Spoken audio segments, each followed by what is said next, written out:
Welcome once again to my channel Krishna Singh. आज हम यहाँ मिल रहे हैं क्लास 12 के स्टूडेंट्स के लिए।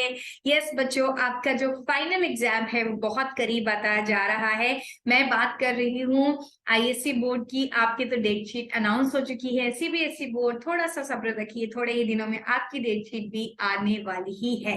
तो जस्ट हमें मालूम है कि फेब्रुवरी का जो मंथ है, अगर नहीं भी आई है डेट शीट अभी तक, तो आपको ये तो मालूम है कि फेब्रुवरी के मंथ में आपके एग्जाम स्टार्ट होने वाले। तो आपकी तैयारियां जो है इस समय फुल स्विंग पर होनी चाहिए। आपको किसी भी और चीज में टाइम वेस्ट नहीं करना है। आज हम यहाँ किस लिए मिल रहे हैं, चलिए इसके बारे में बात करते हैं। हमने पिछले कुछ क्लासेस में डिस्कस किया था इश्यू ऑफ शेयर्स का chapter, and issue of shares के चैप्टर में काफी डिफिकल्टीज आती है बच्चे लोगों को। आज मैं जो करने वाली हूँ वो मैं ये कर रही हूँ आईएससी बोर्ड का सैंपल क्वेश्चन पेपर 2022-23 का मैं जो क्वेश्चन है उसे सॉल्व करके दिखाने वाली हूँ आपके साथ। एंड यस, ये बहुत इंपॉर्टेंट क्वेश्चन है। ये पूरा चैप्टर, अगर मैं आईएससी बोर्ड की बात करूं तो ये 11 मार्क्स के लिए है। पूरा का पूरा ये जो यूनिट है आपका, ये 11 मार्क्स के लिए है। तो ये बहुत इंपॉर्टेंट चैप्टर में से एक है। और इसका जो क्वेश्चन सैंपल क्वेश्चन पेपर में आया है वो 10 मार्क्स का क्वेश्चन है। तो बहुत इंपॉर्टेंट है, आपको मुझे बताने की जरूरत नहीं है इसकी इंपॉर्टेंस के बारे में। You must have understood on your own कि इसकी इंपॉर्टेंस कितनी ज्यादा है। चलिए, तो इस इंपॉर्टेंट चैप्टर का एक क्वेश्चन काफी डिटेल में हम करने वाले, और ऑब्वियसली 10 मार्क का क्वेश्चन है तो 10 मार्क का क्वेश्चन काफी इजी नहीं है। ठीक है, इसका जो डिफिकल्टी लेवल है, मैं ये नहीं बोलूंगी कि बहुत ज्यादा है या बिल्कुल इजी है, मॉडरेट लेवल का डिफिकल्टी लेवल है इस क्वेश्चन का। एक एक चीज हमें यहाँ अच्छे से पढ़ना है और उसके बारे में हम डिस्कस करते चलेंगे, लिख करके प्रॉपरली, एंड देन इस क्वेश्चन को हम सॉल्व करेंगे। ठीक है, मैं चाहती तो इस क्वेश्चन का सोल्यूशन पहले करके पीडीएफ आपके साथ शेयर कर रही होती और फिर एक एक चीज करके मैं ऑडिट करा देती, बट मैं वैसा नहीं कराना चाहती हूँ। मैं चाहती हूँ कि आप मेरे साथ रियल टाइम सॉल्विंग करें इस क्वेश्चन की। एंड यस, अगर आप पेन एंड पेपर के साथ नहीं बैठे हुए हैं अभी तक, so please pause this video here itself and go get your notebook, get the pen, and अगर आप आईएससी के स्टूडेंट हैं तो कैलकुलेटर भी लेकर आइए साथ में, और फिर आप ये वीडियो आगे कंटिन्यू देखना करिए। चलिए देखिए, in the year 2021-22 Yamuna limited company was registered with N authorised capital of ₹1 lakh. अच्छा, ये बात याद रखना, बहुत सारे बच्चे पढ़ते टाइम क्या करते हैं, ये रुपीस के साइन को इग्नोर कर देते। भाई ₹1 लाख है, ये नंबर ऑफ शेयर्स नहीं है, ये ₹1 लाख है ऑफ 10 रुपीज इक्विटी शेयर। तो अगर मैं यहाँ पे बात करूं कि कितने नंबर ऑफ शेयर्स है, तो मेरे पास है 1 लाख डिवाइडेड बाय 10, मतलब कि यहाँ पर मेरे पास ये 10 एंड 10 गया 10,000 शेयर्स है। तो ये बात आपको बहुत अच्छे से पढ़नी है। ये मत सोचना अरे बाप रे इतना बड़ा क्वेश्चन आ गया, यहाँ तो 1 लाख मल्टीप्लाइड बाय 10 करना पड़ेगा हमें, 10 लाख की कैलकुलेशन है एंड सो ऑन। नहीं, ऐसा कुछ नहीं है, यहाँ पर 10,000 शेयर्स है और ये कंपनी की ऑथराइज कैपिटल है। अब आगे देखिए, of these 4,000 equity shares were issued as fully paid to vendor. अच्छा, क्वेश्चन देखो, आपके सारे कॉन्सेप्ट समेटने की कोशिश करिए। आपको इश्यू ऑफ शेयर को कंसिडरेशन अदर देन कैश का कॉन्सेप्ट ले आया यहाँ पे। 4,000 शेयर्स किसको किए, एक वेंडर जिससे हमने मशीनरी परचेज करी उसे इशू कर दिए गए। ठीक है, इसकी एंट्री बहुत सिंपल है, हम कर लेंगे। एंड बाकी के जो शेयर्स है, 10,000 टोटल शेयर थे ना, कंपनी की जो ऑथराइज कैपिटल है वो 10,000 है, उसमें से क्या किया गया है 4,000 शेयर तो भाई एक वेंडर को इश्यू कर दिए गए। बाकी जो बचा हुआ है वो क्या है 6,000 शेयर, वो पब्लिक को सब्सक्राइब करने के लिए दिया है। अब फिर से आगे एक ट्विस्ट लेके आ गया क्वेश्चन ने। क्वेश्चन में देखिए बहुत सारे ट्विस्ट लिए हुए हैं। देखिए यहाँ आगे, ड्यूरिंग द ईयर ₹6 पर शेयर वॉज कॉल्ड अप, मतलब यहाँ जो कॉल्ड अप मनी है ना, वो कॉल्ड अप मनी ओनली ₹6 की है। बच्चे ये ना सोचे, स्पेशली जब हम आगे जाके फॉरफीचर की एंट्री देखेंगे तो आप कॉल्ड अप मनी से शेयर कैपिटल को डेबिट कर रहे होते, वहां ये का पॉइंट बहुत काम आएगा। जिसने इसे अच्छे से नहीं पढ़ा होगा वो क्या करेगा, शेयर कैपिटल को ₹10 से मल्टीप्लाई करके लिख देगा। तो बहुत ध्यान से देखना इसे। ₹3 एप्लीकेशन पे, ₹1 अलॉटमेंट पे, ₹2 first call.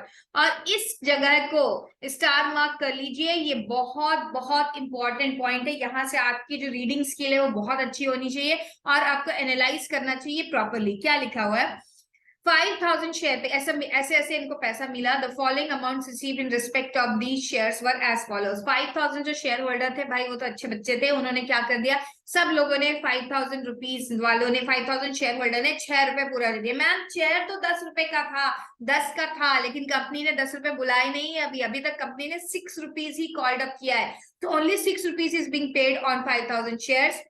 Then on 600 shares, rupees 4 per equity share, rupees 4 per equity share. 4 rupees क्यों?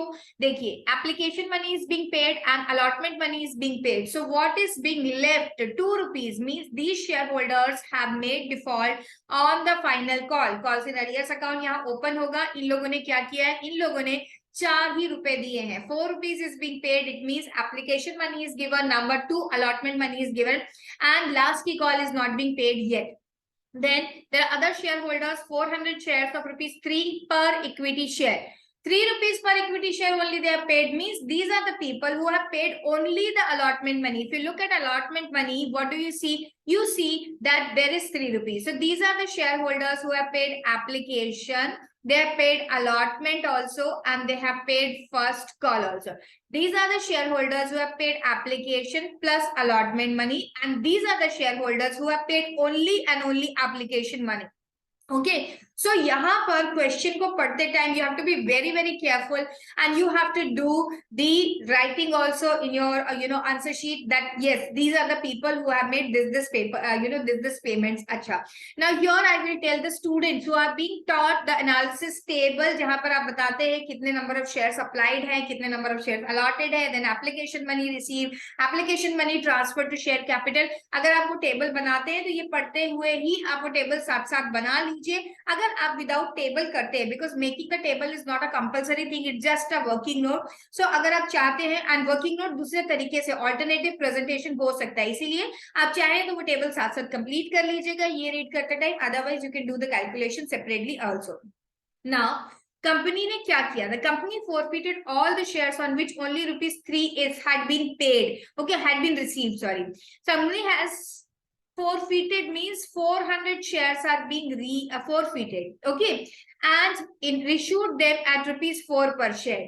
एक बार तो थैंक यू भगवान जी बोल दो, क्यों? क्योंकि यहाँ पर क्वेश्चन ने एक और ट्विस्ट जाके नहीं ले लिया, ये नहीं किया कि out of this 400 shares only 200 shares are being reissued, क्योंकि अगर आपने शेयर फॉर फीचर की एंट्री एंड रेशियो की एंट्री के बाद कैपिटल रिजर्व में ट्रांसफर करना होता है अमाउंट, तो वहां पे प्रोपोर्शनेट वैल्यू निकालनी पड़ती है, एंड ये कई सारे बच्चों को आता नहीं है अच्छे से। ये कंपैरेटिवली बहुत इजी है, क्योंकि जितने शेयर्स फॉरफीट किए थे उतने के उतने शेयर्स आर बीइंग रीइश्यूड, इसीलिए यहाँ आपको उतनी दिक्कत नहीं आने वाली है, ठीक है। चलिए, नाउ क्वेश्चन की रिक्वायरमेंट क्या है? क्वेश्चन ने आपसे दो चीजें पूछी है, pass necessary journal entries to record in the books of companies, ये सारे ट्रांजेक्शन रिकॉर्ड करने, and calls and arrears account बनाना है। तो लेजर की प्रैक्टिस बच्चों आपको अच्छे से होनी चाहिए, ओके। चलिए, क्योंकि लेजर के क्वेश्चन बहुत बार पूछे गए हैं। Now what are we going to do? We are passing the journal entries. अब मैं आपको रिक्वेस्ट करूंगी कि आप ये, आपके पास सैंपल क्वेश्चन पेपर है तो निकाल लीजिए, नहीं तो आप यहीं से स्क्रीनशॉट ले लीजिए। मैं यहाँ वापस नहीं आऊंगी, मेरे पास इधर मैंने क्वेश्चन यहाँ पर लिखा हुआ है, क्वेश्चन का प्रिंट आउट लिया हुआ है, एंड मैंने ये सॉल्व भी किया हुआ है। ये देखिए, क्वेश्चन मैंने पूरा सॉल्व किया हुआ है। कभी कभी बच्चों को लगता है यहाँ वहां देख रही है मैम कहीं से चीटिंग करी, मैं कोई चीटिंग नहीं कर रही हूँ बेटा, मैंने पढ़ाने से पहले प्रैक्टिस करके रख लिया है, सॉल्व करके रख लिया है, सो दैट यहाँ पर मैं कोई कैलकुलेशन एरर ना करूं, क्योंकि मैंने अगर कोई चीज यहाँ पर गलत एरर कर करके अपलोड कर दिया तो हो सकता है बहुत सारे बच्चे जो यहाँ से पढ़े गलत पढ़ के चले जाए। चलिए, so it is just being careful. सबसे पहले हम जर्नल एंट्री पास करेंगे। मैं जर्नल एंट्री का फॉर्मेट नहीं बना रही हूँ, but you are suppose to make the format of journal entries. आज मैं नरेशन भी नहीं लिखूंगी। सबसे पहली जो जर्नल एंट्री है, हमने वेंडर से प्लांट एंड मशीनरी परचेज किया, तो we are going to make the account for, make the entry for that. Plant and machinery जो भी एसेट अकाउंट होता है वो आता है डेबिट साइड में, तो plant and machinery account will be debited. Plant and machinery account debit to vendor का इस क्वेश्चन में हमें कोई नाम नहीं दिया गया था, तो हम लोग लिख दिए वेंडर्स अकाउंट। 4000 शेयर्स जो थे हमने वेंडर को इश्यू किए। 4000 मल्टीप्लाइड बाय 10 बाय डिफॉल्ट इसी को हम परचेस कंसिडरेशन मान लेंगे, तो ये हो गया हमारा 40,000 रुपीज। हमने वेंडर को क्या किया, 40,000 रुपीज के शेयर्स इश्यू किए। ओके, इश्यू नहीं किए मतलब अभी मशीनरी परचेज करी। दूसरा हम लोग लिखेंगे वेंडर अकाउंट को अब हम लोग करेंगे डेबिट। देखो फर्स्ट एंट्री में आपने क्या किया, एक्विजिशन ऑफ मशीनरी की एंट्री पास करी। अब क्योंकि क्वेश्चन ने कुछ बताया नहीं था मशीनरी थी कितने की, ये बताया था कि उसको 4000 के शेयर्स इश्यू कर दिए गए। 4000 शेयर्स इश्यू कर दिए गए तो 4000 शेयर की फेस वैल्यू से मल्टीप्लाई जो करके अमाउंट आएगा उसी अमाउंट को हम पीसी मतलब परचेज कंसिडरेशन कंसिडर कर लेंगे। अब फर्स्ट एंट्री हमेशा हमेशा पास होगी आपकी एक्विजिशन ऑफ मशीनरी जो कि हमने पास कर लिए, plant and machinery account debit to vendors account. ये होती है ड्यू एंट्री और acquisition of plant and machinery की एंट्री। इसके बाद हम उस वेंडर का जो पेमेंट है, जो लाइबिलिटी हमने क्रिएट करी है उसे क्रेडिट करें, उसको हम लोग क्या करते हैं, उसको पे ऑफ करते हैं। तो vendors account will be debited to share capital. ये कौन सी शेयर कैपिटल है, इक्विटी शेयर कैपिटल। तो यहाँ हम लिखेंगे इक्विटी शेयर कैपिटल अकाउंट। और हमने क्या किया है, हमने 40,000 का शेयर हमने इश्यू किया। अच्छा ये चीज मैं यहाँ से हटा देती हूँ, इसे यहाँ लिख देती हूँ क्योंकि वहां पर तो मशीनरी की वैल्यू लिखनी थी।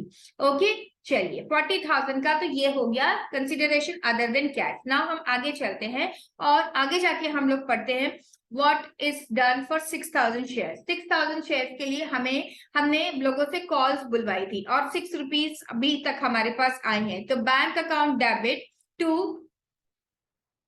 Equity share application. Share application भी लिखेंगे तो चलेगा, मैं यहाँ पे इक्विटी शेयर एप्लीकेशन लिख रही हूँ, ओनली शेयर कैप एप्लीकेशन भी चलेगा। Equity share application account debit. Equity share application में हमारे पास है 6,000 share and 3 rupees per share. Okay 3 rupees per share के हिसाब से हम लोगों ने बुलाया एंड 18,000 पीपल, 18,000 अमाउंट हमारे पास आया, सब लोगों ने दे दिया ऑब्वियसली ये तो। फिर उसके बाद हमने क्या करना है, ये इक्विटी शेयर एप्लीकेशन को इक्विटी शेयर कैपिटल में ट्रांसफर कर देना है। Equity share application account debit to equity share capital. जो भी हम एंट्री खोलते हैं अलॉटमेंट की and all that we transfer it to the capital account, equity share capital account.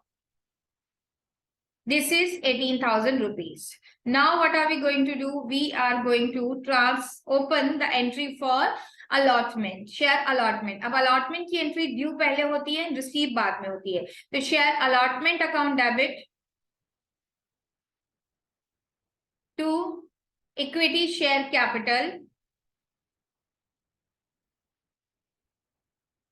यहाँ पर again 6,000 share and each share पे जो अमाउंट यहाँ ड्यू है that is 2 rupees per share.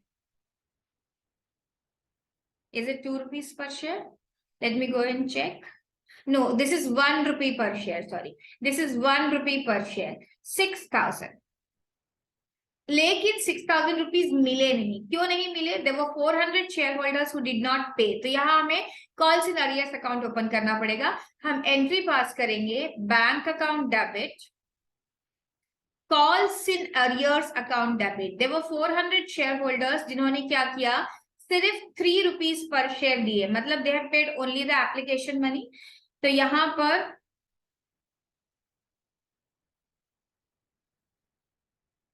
आप क्या लिखेंगे, 6,000 तो हमने क्रेडिट कर दिया, जितने अमाउंट से शेयर अलॉटमेंट को हमने डेबिट किया था उतने ही अमाउंट से क्रेडिट कर देंगे। But there were 400 share holders who did not pay anything, so यहाँ पर 400 का कॉल्स इन अरियर्स ओपन हो गया एंड रिमेनिंग फिगर से हम लोगों ने बैंक अकाउंट को डेबिट कर दिया। ये हो गया आपका शेयर अलॉटमेंट। इसके बाद हम शेयर फर्स्ट कॉल की एंट्री पास करेंगे। Share first call account due हो रहा है, यहाँ पर डेबिट करेंगे to share capital, equity share capital.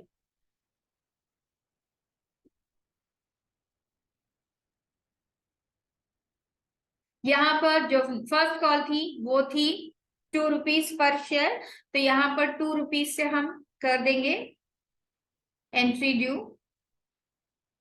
अब यहाँ पर भी कुछ शेयर होल्डर ने डिफॉल्ट किया था और यहाँ पर 400 शेयर होल्डर्स तो डिफॉल्टी थे ही, इसके साथ साथ एक 600 शेयर होल्डर्स ने भी डिफॉल्ट कर दिया।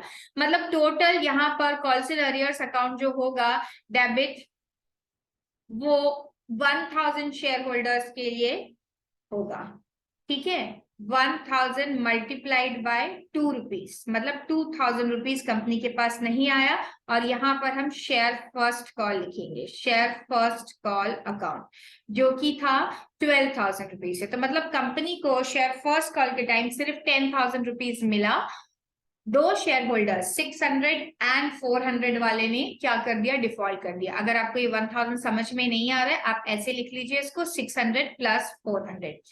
अब ये सारी एंट्रीज तो हो गई शेयर्स को, यहाँ तक के हमने फर्स्ट कॉल तक ही मांगा था, फाइनल कॉल अभी हुई नहीं। अब हम क्या करेंगे, शेयर्स फोरफीट करेंगे। कितने शेयर्स कंपनी ने फोरफीट किए, वो सारे शेयर्स फोरफीट किए जिनको की क्या किया गया था, जिनके ऊपर सिर्फ 3 रुपीज दिए गए थे। तो एंट्री होगी शेयर फोरफीचर अकाउंट। इस एंट्री में आपको बहुत केयरफुल रहना है बच्चों, क्योंकि यहाँ पर क्या हुआ है, यहाँ पर आप लोगों ने सिर्फ कुछ part of the share capital को कॉल किया है। तो share capital, sorry, share forfeiture account मैंने यहाँ गलती से लिख दिया, यहाँ लिखना है share capital account. Share capital account debit to share forfeiture, और यहां लिखना है टू कॉल्स इन अरियर्स।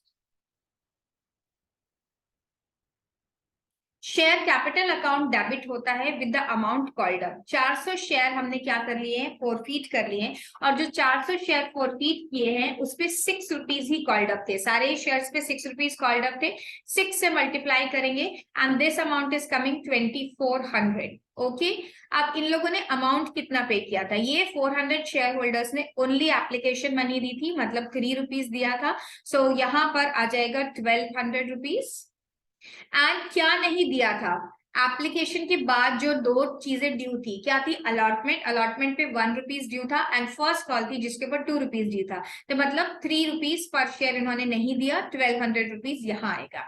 तो ये हो गई आपकी फोरफीचर की एंट्री। अब हमने इन शेयर्स को री इश्यू किया, तो नेक्स्ट एंट्री है शेयर्स को री इश्यू करने की, एंड शेयर्स वर री इश्यूड एट ₹4 पर शेयर। ओके, तो 4 पर शेयर जब हमने इन शेयर्स को इश्यू किया, तो हम ऐसी एंट्री लिखेंगे, not share, bank account debit,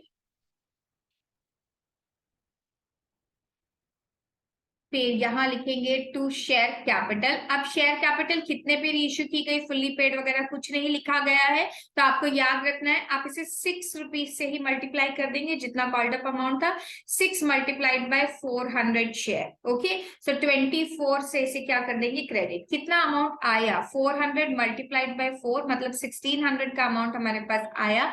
जो अमाउंट नहीं आया उसे हम क्या करेंगे, शेयर फोरफीचर से ले लेंगे। तो share forfeiture account will be debited. कितने अमाउंट से डिफरेंस है, 400 मल्टीप्लाइड बाय 2, मतलब 800 रुपीज से हम शेयर फोरफीचर को डेबिट कर लेंगे। ये जो डिस्काउंट कंपनी ने दिया शेयर इश्यू करते टाइम, उसे हम लोग क्या कर रहे हैं, यहाँ से यूटिलाइज कर ले रहे हैं। I hope this is clear to all of you till here.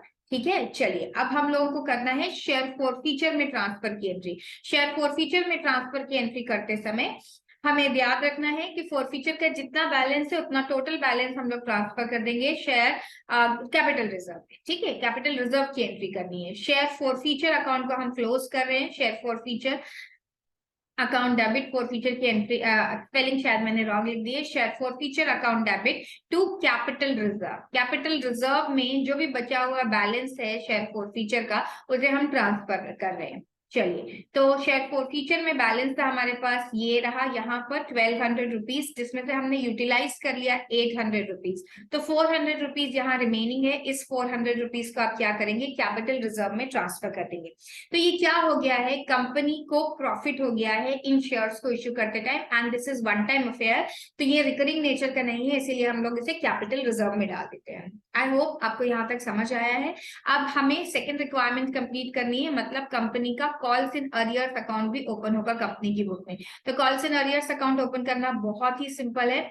जहां जहां पर कॉल्स इन अरियर्स डेबिट हुआ है उसे आप डेबिट कर देंगे। Initially calls in arrear debit होता है, एक तो हुआ था अलॉटमेंट के टाइम पे, इक्विटी शेयर अलॉटमेंट अकाउंट यहाँ पर लिखेंगे हम, शेयर अलॉटमेंट। अलॉटमेंट के टाइम पे 400 शेयर होल्डर्स ने पैसा नहीं दिया था, 400 मल्टीप्लाइड बाय 1 था, 400 यहाँ आया। एंड देन दूसरी एंट्री हुई थी हमारी, यहाँ पर हमारी शेयर फर्स्ट कॉल के टाइम में 1000 शेयर होल्डर्स ने पैसा नहीं दिया था, तो share first call account will come over here, 1000 multiplied by 2, मतलब 2000 रुपीज यहाँ आएगा।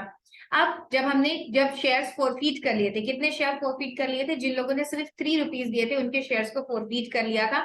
तो यहाँ पर हमने शेयर फोरफीचर करते टाइम कॉल सिनेरियो को क्रेडिट कर दिया था। ये देखिए, इसे क्रेडिट कर दिया गया, कितने अमाउंट से? 1200 रुपीज से क्रेडिट कर दिया गया था। तो इसे हम लोग क्रेडिट कर लेंगे और यहाँ लिखेंगे बाय शेयर कैपिटल 1200 रुपीज। क्या शेयर फॉरफीचर अकाउंट क्लोज हो गया है? नहीं, शेयर फॉरफीचर अकाउंट क्लोज नहीं हुआ है, क्योंकि अभी तक सिर्फ 300 शेयर्स, जिन लोगों ने 3 रुपीज दिए थे, 400 शेयर्स को फॉरफीट किया गया है। बाकी की शेयर होल्डर्स अभी भी पैसा दे सकते हैं फ्यूचर में, या company can decide to forfeit their share. तो शेयर होल्डर अकाउंट का balance, share calls and arrears account का बैलेंस जो है वो बचा हुआ रहेगा, अभी भी बाकी रहेगा। 1200 रुपीज का बैलेंस बचा हुआ है। आई होप ये आपको समझ में आया, एंट्रीज कैसे पास करनी है। अभी तक किसी ने नहीं लिखा था तो आप पीछे, मैं लेकर जा रही हूँ, मैं अपने आप को यहाँ छुपा लेती हूँ। एक बार सारी एंट्रीज एक एक करके क्लिक कर लीजिए। If my speed was faster and you are not able to catch up with me, you can click the screenshot from here. I am taking you down. इसका भी स्क्रीनशॉट ले लीजिए, इस पार्ट का भी स्क्रीनशॉट ले लीजिए, इस पार्ट का, and finally this calls in arrears account. So students, ये अच्छा क्वेश्चन था। इस तरीके के क्वेश्चंस की और भी अगर आप बुक में देखते हैं तो उसकी प्रैक्टिस आप कर लीजिए। बहुत बार बच्चे ये मिस्टेक करते हैं कि वो अकाउंट बना के नहीं देखते हैं। लेजर आपको जरूर बनाना है, share forfeiture account, share calls in arrears account, या इस तरीके के अकाउंट डिबेंचर वाले चैप्टर में भी लेजर काफी बार आईएससी बोर्ड ने स्पेशली पूछे हुए हैं, तो आप इसकी प्रैक्टिस करते रहें। चलिए, तो आज के लिए इतना ही। अगर आपको लगता है इस वीडियो ने कोई वैल्यू ऐड करी है तो प्लीज इसे लाइक एंड शेयर कर दीजिए, एंड चैनल को सब्सक्राइब करना मत भूलिए। Will meet once again with some more concept. Till then bye. पढ़ते रहिए और पढ़ाई पर पूरा पूरा ध्यान लगाइए इस समय।